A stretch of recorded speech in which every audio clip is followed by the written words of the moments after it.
ఈరోజు ప్రపంచ తలసేమియా దినోత్సవాన్ని పురస్కరించుకొని ఈరోజు కర్షక్ బీఎడ్ కళాశాలలో తలసేమియా ఫ్రీ తెలంగాణ కరపత్రాలను ఆవిష్కరించడం జరిగింది.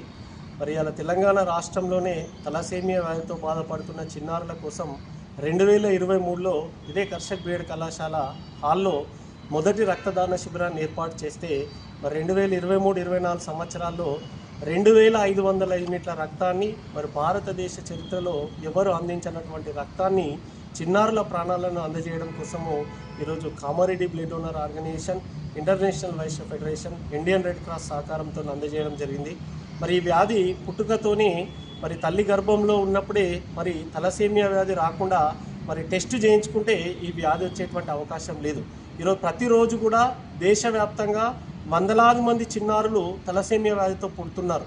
మరి పుట్టిన చిన్నారుల ప్రాణాలను కాపాడాలంటే మరి 15 నుండి 20 రోజులకు ఒక యూనిట్ రక్తం అవసరం ఉంది. 25 కేజీల బరువు కంటే ఉన్నటువంటి వాళ్ళకు ఒక యూనిట్ రక్తము 20 రోజులకు ఒకసారి ఎక్కించాలి. మరి 50 కేజీల బరువు ఆ పైన ఉన్న వాళ్ళకి నెలకు 2 యూనిట్ల రక్తాన్ని ఎక్కించాలంటే అది ఎంత కష్టమైనటువంటిది మనం ఒకసారి ఆలోచించాలి. మరి ముఖ్యంగా మన ఉద్దేశము వ్యాధి రాకుండా చూడవలసినటువంటి బాధ్యత ప్రభుత్వం పైన ఉంది.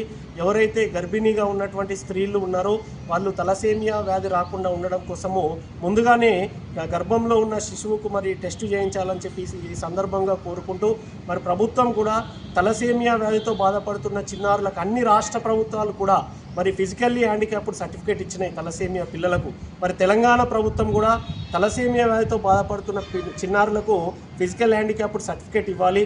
వాళ్ళకు విద్యా వ్యవస్థలో కూడా ఒక రిజర్వేషన్స్ వస్తుంది. దీనివల్ల వాళ్ళు కూడా సామాన్యుల్లాగా జీవించేటువంటి అవకాశం ఉంటుందని ఈ సందర్భంగా రాష్ట్ర ప్రభుత్వానికి విజ్ఞప్తి చేస్తూ రానున్న రోజుల్లో మరిన్ని రక్తదాన శిబిరాలను తలసేమియా వ్యాధితో బాధపడుతున్న చిన్నారుల ప్రాణాలను కాపాడడానికి నిర్వహిస్తామని ఈ సందర్భంగా తెలియజేస్తుంది.